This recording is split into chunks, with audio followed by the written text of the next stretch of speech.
bismillaahi raxmaani raxiim daawadayaal kusoo dhawaada xogta ciyaaraha oo aan idinku soo gudbinayno falanqeyn kooban oo ku saabsan kulanka xiisaha badan ee finalka Champions League ee caawa dhaxmari doona kooxaha Tottenham Hotspur iyo Liverpool waa laba kooxood ka wada dhisan horyaalka Spain waxaana kulanku caawa uu ka dhici doona magaalada Madrid ee caasimadda dalka Isbaanishka kulankaasi oo si gaar ah isha loogu hayo aadna looga war dhowrayo kooxda ku guuleysan doonta ayaan haatan falanqeyn doonaa Ibrahim aadan maxamed faransa ayaa stuudiyaha haatan ii soo galay oo waa xogta ciyaaraha markaasi aan doonayn inaan ku falanqeyno halkan faransa soo dhawow bal kulanka caawa ee Liverpool iyo Tottenham maxaa akhbaraadka ugu dambeeyay adkaysa kayo aad baad u mahadsan tahay kulankan waa kulan weyn oo marka laba kooxood oo England ah marka ay isugu hor imaanayaan waana finalka Champions League sida hore u sheegtayba wuxuu ka dhacayaa magaalada Madrid caasimadda dalkaas Spain labada macallin waxyaaba ugu waaweyn ka hayo waxa kamid ah labada macallin Klopp iyo Pochettino labada macallin oo marka kala hogaaminaya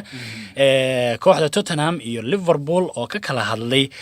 tababaro walba uu leeyahay in kooxdiisu markaasi adkaan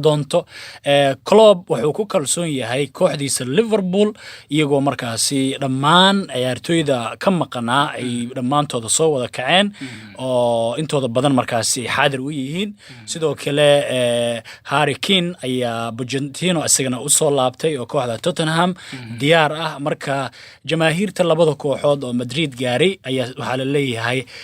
dad 50 qof gaaraya oo marka labada kooxood marka taageerayaashooda Madrid markay tageen khilaafiyaadyo waxyaabo meelaha ayaa leeyahay booliiskii ayaa kala dhaxgalay waa qaar baa la xiray marka howshu aad bay u socotaa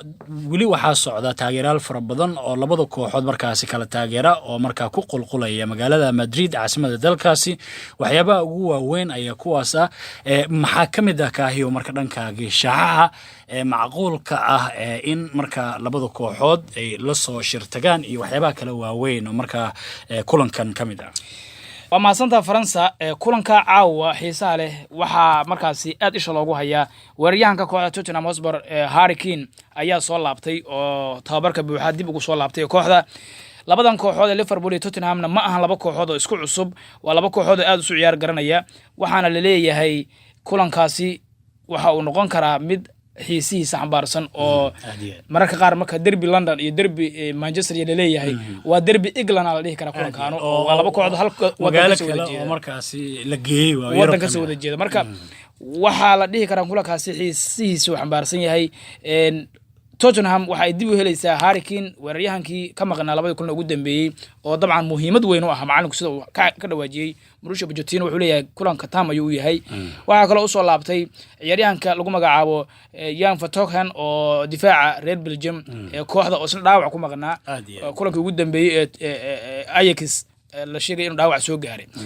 ciyaaryahanka si buuxda tamka uga qayb qaatay tababarka macalinka Tottenham hadda ma qabo wax dhaawaya oo cusub sida uu ka dhawaajiyay macalinka Liverpool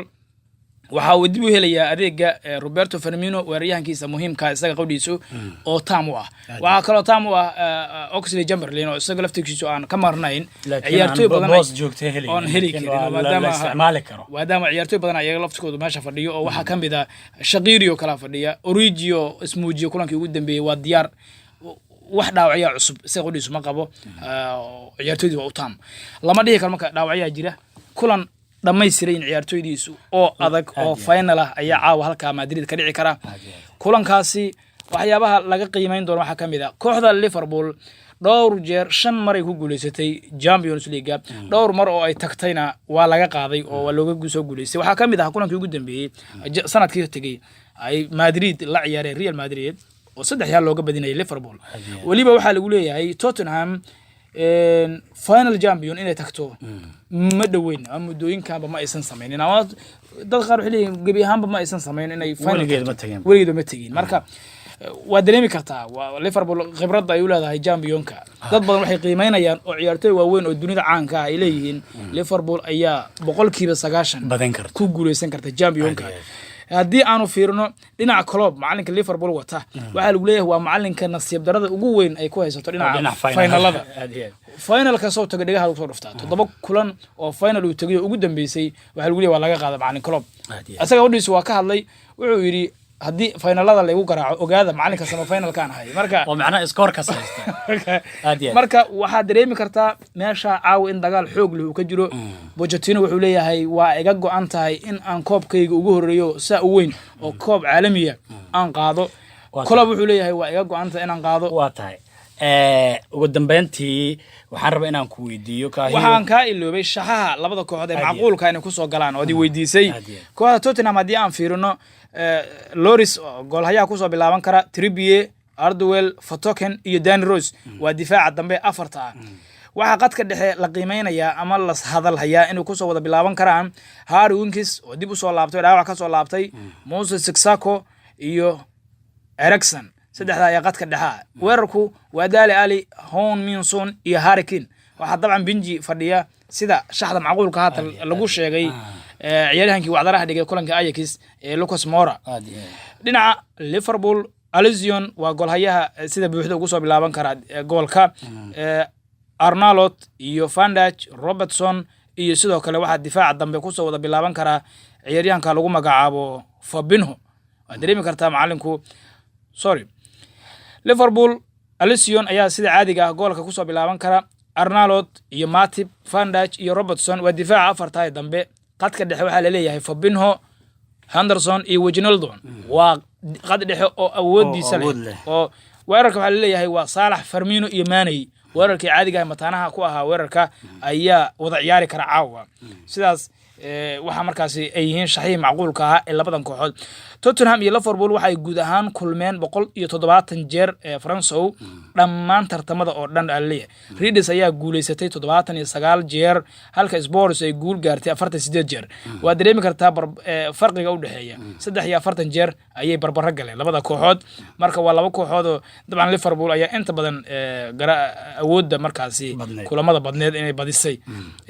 Spurs waa kooxdii afartanaad ee gaartay finalka tartanka Yurub ah waana kooxdii ugu horeysay oo ay markaasi tahay markii ugu horeysay ee tan iyo 2008 markaas oo Chelsea ay u ahayd waqtigii ugu horeeyay waxayna noqon kartaa kooxdii 23aad ee ku guuleysatay tartanka Yurub haddii ay qaado koobkan marka waa dareemi kartaa Spurs waa markii ugu horeysay tagto finalka championka sidaas oo kale Chelsea ayaa 2008 tagtay markii ugu horeysay marka waa dareemi kartaa inay tahay in macallin Pochettino iyo teamkiisu ay niyadda ku hayaan maadaama markii ugu horeysay ay tahay halkan ka soo hooyay wacdaro waxaan rabaa ugu dambeyntii ka hayo marka laba kooxo isku wadan ah isku badyaqaano iyo caawada ciyaaraya maxaa la isdhihi karaa kala duwanaansho haddii laba kooxood laba dal ka soo kala jeedo ay ahaan lahaayeen iyo haddii laba kooxood oo waaba dhacday isku wadan iyo maxaa farqi u dhaxeeya dadku badaha ama ciyaaraha falanqeeya maxay leeyihiin waxa ka hadlay ciyaartoy badan ka hadlay ciyaartan dad badan falanqeeyeen taageerayaal badan ka hadlayaan aad loo hadalhayaa waxa la leeyahay kulankani wax micno ah oo sida u weyn kama duwanaan doono kulankii horyaalka Premier League sababta waa laba kooxood oo horyaalka ka wada dhisan waa laba kooxood oo isku mid ah isku yaqaana waa kulankii Man United iyo Chelsea oo kale oo 2008 finalkii waa dareemi kartaa inuu u xiiso badnayn sida markii wada ciyaarayeen Real Madrid iyo Liverpool oo kale ama ay wada dheelayaan markaasi laba kooxood Ingiriis iyo Spain ka wada socda marka waa kulan hal wadan koox ka wada tirsan oo mar walba is arkaan marba kulmaan oo is ciyaar yaqaana ay wada dheelayaan marka waxa leeyahay wuxuu noqon doonaa kulan la micnaa kulanka horyaalka